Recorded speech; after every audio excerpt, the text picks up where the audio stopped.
Let's get to some of these edge rushers, Buck. Looking at what their traits are that you look for in edge rushers, and then some of the guys you're fired up about. You know, DJ, like it's funny, right? Because we get into this exercise about edge rushers, and I think what happens in our business, we get so conditioned to hear the same names, right? The same names over and over again because they've been stars, because they still continue to get nominated to go to Pro Bowls. But you know, it's a different time. I think the traits that I look for in pass rushers, the first thing I look at is get off. The guys that traditionally get 10 plus sacks in this league are explosive off of the ball. Some of that has been my experience, like watching Bruce Smith and Derek Thomas and Reggie White and those guys, all Hall of Famers, play. But then of late, when you've seen these guys that have been able to consistently 12, 13, 14 sacks, their snap count anticipation and their first step quickness jumps off the tape.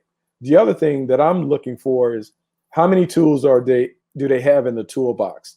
Can they win with speed? Can they win with power? Do they have enough wiggle to work inside? Do they have a spin move?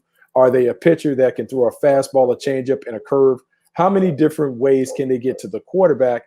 And does that enable them to get there consistently? I'm looking for those things. And then the final thing is, can they finish? So much of being a great pass rusher is not just getting to the quarterback, but can they get them to the ground? And a lot of times we've seen these guys that can get there, but they just miss. I want to see guys that can collect and get guys to the ground. I'll ask you, what do you look for in pass rushers, though? Well, it's interesting because I went back and watched. I like watching the sack tapes at the end of after the draft's over. I like to go back, kind of refresh my eyes a little bit, and watch some pro guys, and I like to watch cut-ups. So I'll take all their sacks from last year, and I'll just pick out a handful of study. And obviously, we've talked so much about Von Miller over the years. You know, we've talked about J.J. Watt, Aaron Donald, a lot of these guys we've discussed. But I want to watch some other guys that have had tremendous production, but I don't feel like necessarily get as much attention as they should. And I started with Chandler Jones, and somebody that's been – he is so good, man. He is so productive, obviously, but I want to watch him. There's not a lot of gimmies there. And we talk about get off, right? That's the most important thing. He's got a good get off. I wouldn't even say he has an elite get off. What he has is length, and he's got unbelievable hands. And the other thing that I would say about him that really jumped out, Buck, is you kind of have your initial rush, which is when you see guys win right off the snap. Right, boom! It's a move. It's a club swim. It's an inside counter. It's a win right now. And then a lot of times, what you have is your initial rush gets stuck. And then how do you go off that initial rush? What's your secondary rush? And he is phenomenal with that. If he tries to bull rush a guy, right? He gets a tackle. He gets in his chest. He goes back 1, 2, 2.5 steps, and then that guy sits on him. Right? He squats. He stops his charge. Then he has the ability to escape. He'll use his hands. He'll free himself, and then he picks up sacks. So that secondary rush is what makes him special. And I think sometimes we can get caught up with, do you win right now? And a lot of times those are the pretty sacks, but a lot of the sacks are pretty. It's what you do after you've been blocked. Remember Howard Mudd flipping it around, talking about offensive linemen? He said, we'll put them in drills where they're beat, and then I want to see how can you recover. Exactly opposite with the defensive lineman. You can see now that you're stuck, how do you escape? And I think that's one of the lessons I learned from watching Chandler Jones. You know, it's funny, DJ, like in ranking these guys, he was at the top. And it wasn't necessarily what I went searching for, but when you go looking and you're like, hey, man, this dude is a dominant player. And you watch how he works. You talked about he's a worker bee that wears you down. He has length. He has talent. He has counter moves. He has relentless effort and energy pursuing the ball. And then you look at the production, DJ, in 6 of the last 7 years, he's had more than 10 sacks. He has been absolutely crushing it the last 2 years down in Arizona. And the thing about it, he's getting sacks for a team that's not in a position that tees sacks up for pass rushers, meaning normally if you're on a good team and your offense is prolific, that gives your pass rush an opportunity to just pin their ears back. They can ignore the run and they can get it. This is a team that has been losing. For him to be able to be as effective and dominant as he has been on fewer opportunities is really like Barry Bonds. Barry Bonds wouldn't get many pitches to hit, but when he did, he knocked them out the park. That's kind of how I liken Chandler Jones when I watch him on the tape. Yeah, he's outstanding, Buck. Another one that I watched was Danielle Hunter. Danielle Hunter's another one who's been very productive. First of all, stop blocking him with tight ends because he collected a bunch of sacks on tight ends, which is stealing. That's just not fair. Those are Mike Zimmer sacks. But one of the things that jumped out to me with him is when they widened him out, he gained so much ground. I mean, it's like 2 strides. He's like at 6.5, 7 yards. Like, I mean, he eats the ground immediately. Sometimes you'll talk about those, D-line coaches, just they'll do drills where they'll just put you on the line and say, just want to look at your get off, your takeoff, and then gain ground. Not a bunch of little pitter patter steps. Like go somewhere with your first step, and he does, man. He gains a ton of ground. Love it, man. I watch him, and 48.5 sacks since 2016. A guy that has really come on. And you got to remember, when he got to Minnesota, Everson Griffin was the cast me out. Everson Griffin was still playing at a high level. They were still regarding him as one of the top pass rushers in the league. Danielle Hunter kind of stole his thunder. Danielle Hunter has been a guy that has really come on. You talk about the way that he just abuses tight end, which is really silly that they're putting tight ends on him because he's just too good. He's fast, he's physical, he's relentless in his pursuit. Does a great job of getting him down. I love watching him. But a guy that also is in that conversation that maybe we don't talk enough about, and Cameron Jordan. Jordan. I don't know what you thought about him when he was at Cal. I did not see him blossoming to this degree. He has been dominant. I mean, dominant since 2015. He has 57.5 sacks. But it's not even the numbers. It's the way that he goes about getting it. Sometimes they're in a 3-man front. He is inside, and it's hard to be a 3-4 defensive end where you're playing inside and he's still able to kind of win and wiggle and overpower guys getting to the quarterback. And we have talked about the relentlessness that is needed to be an elite pass rusher. Cameron Jordan displays all of that. You see him work off the first guy, beat the running back, and then go chase him down. And I think maybe what I may have underestimated when he was coming out was just kind of like the motor. His motor runs hot all the time. And effort and energy gives you a chance regardless of skill set. But when you add effort, energy, and skills, that's when you go to the top of the charts. Yeah, Cam Jordan, I'm actually seeing if I can pull it up here, Buck, in real time here. I'll try and pull up the Cam Jordan report. What year was Cam Jordan? Was he 2012 or 2011? He might have been 2011. He might have been the year with JJ Watt and Cam. Yeah, that great draft. You're right. That was it. All right, screw it. Yeah, I see it on here, but for some reason, this won't let me open up the document. All right, from there.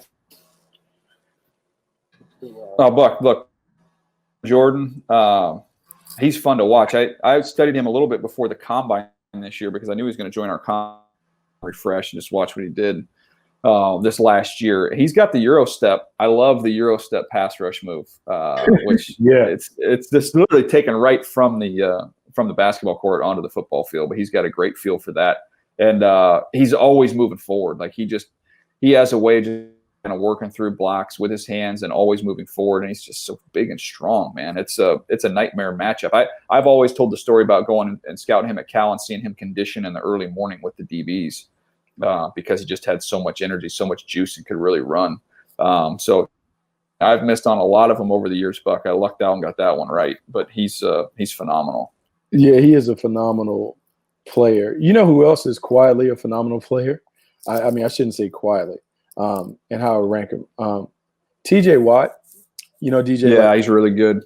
Going back, really underestimated. But the challenge in watching him at Wisconsin, it was kind of like late comer. Like he kind of blossomed late when it came to the production. But last few years, 27.5 sacks, and it's not the numbers, it's how he goes about doing it, man. He wears you down.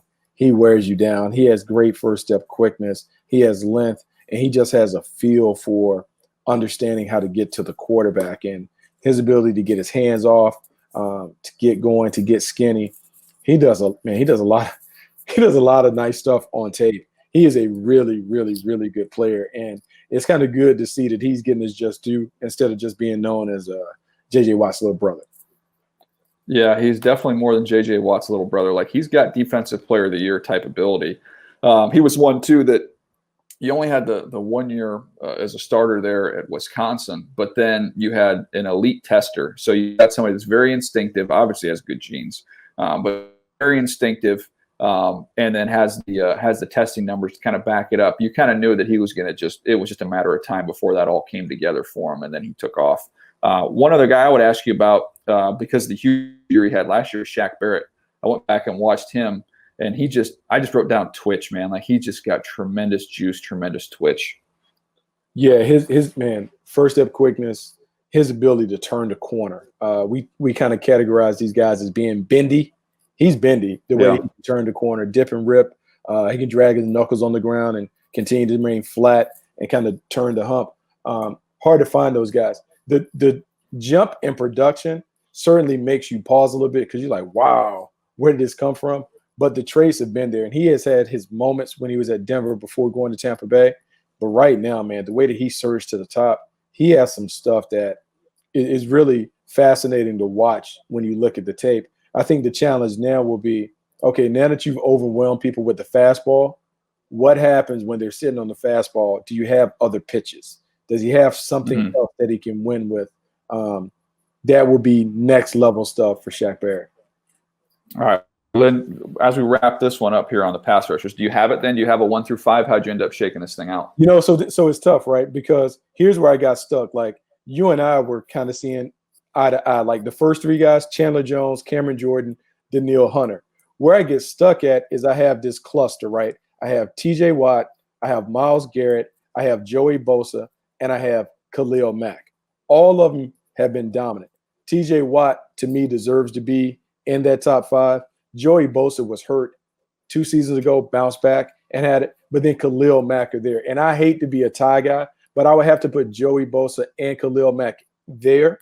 Even though Khalil Mack's numbers last year declined, he has 11 forced fumbles in the last 2 years. And there's something about the disruptive nature that I'm just fascinated about. He's a power rusher, whatever. So my top 5 will be Jones, Jordan, Daniil Hunter. I would have Mack and Bosa in there, and then I would have TJ Watt on the line just below outside looking in. Okay. And I'll just make my prediction. That is, if Nick Bosa can put together a 16-game season, he could end up at the top of that list. Another thing I would say is I think Myles Garrett, if he doesn't get suspended, he probably climbs up a little bit higher on that list too. Yeah, like all those guys are there. It's funny, man, when you have to have hard lines at number 5. Myles Garrett has been fantastic. And, he didn't even get a chance to really finish the year last year. Nick Bosa certainly has the traits and the tools. He just has to be healthy. A lot of pass rushers, a lot of guys that have the traits that you look for. We talked about those 2 positions, quarterback and pass rusher, being the most pivotal in the team building process. The league is in good hands because we certainly have quarterbacks and we definitely have hunters coming off the edge. No doubt. Well, that was fun, man. Talking a little pass rush there. I do want to give everybody at home one recommendation. We're all stuck at home. We're all quarantining here. So if you've got time to read a book, this was recommended to me by our buddy John Gordon, was Legacy, which is about the All Blacks rugby team in New Zealand. It is phenomenal. You want to talk about achieving success, maintaining success. I'll just give you one little snippet here, Buck, so people can listen to it. And then this is all throughout this book. But the beginning of the book, it talks about this story called Sweep the Sheds. And it says, you're never too big to do the small things that need to be done. So the author was embedded with this team. And he's talking about after a game was over. And keep in mind, in rugby, they don't have locker rooms. They kind of have sheds is what they have there. So he said, this is after the game, something happens you might not expect. 2 of the senior players won an International Player of the Year twice. Each pick up a long-handed broom and begin to sweep the sheds. They brush the blood and the gauze into small piles into the corner.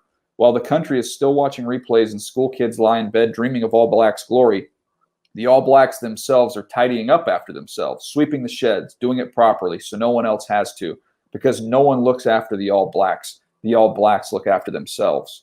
Mm-hmm. And I thought, what a great story. And if you've seen the NFL Films clip of Ed Reed talking about how the players on that Ravens team before they won the Super Bowl would just leave their tape on the ground, and you have the volunteer firemen who work at with the Ravens have for years. And the firemen would have to come in there and pick up all their crap. And Ed Reed went off on the team about that's not what champions do. Champions, you pick up after yourself. You don't rely on other people to do that. You don't have them pick up your nasty crap. Take care of it yourself. Be self-reliant. And I thought about Ed Reed as I was reading that book. Yeah, I mean, that's what happens is, like going all the way back, I've been around great coaches in other sports. I think Anson Dorrance was the women's soccer coach at Carolina when I was there, and he talked about elite players make up their beds every morning because like high organizational skills is one of the traits that you get from champions. And so when I hear you talk about that story with the All Blacks, it reminds me of that. Sweeping the corners, taking care of the details, leaving things in an orderly fashion. It speaks to let's leave this place in a better place than we inherited it. And so with the All Blacks, we've seen the success. We understand it. I can understand that mentality and why it's also helped them win and be the dominant team that they've been.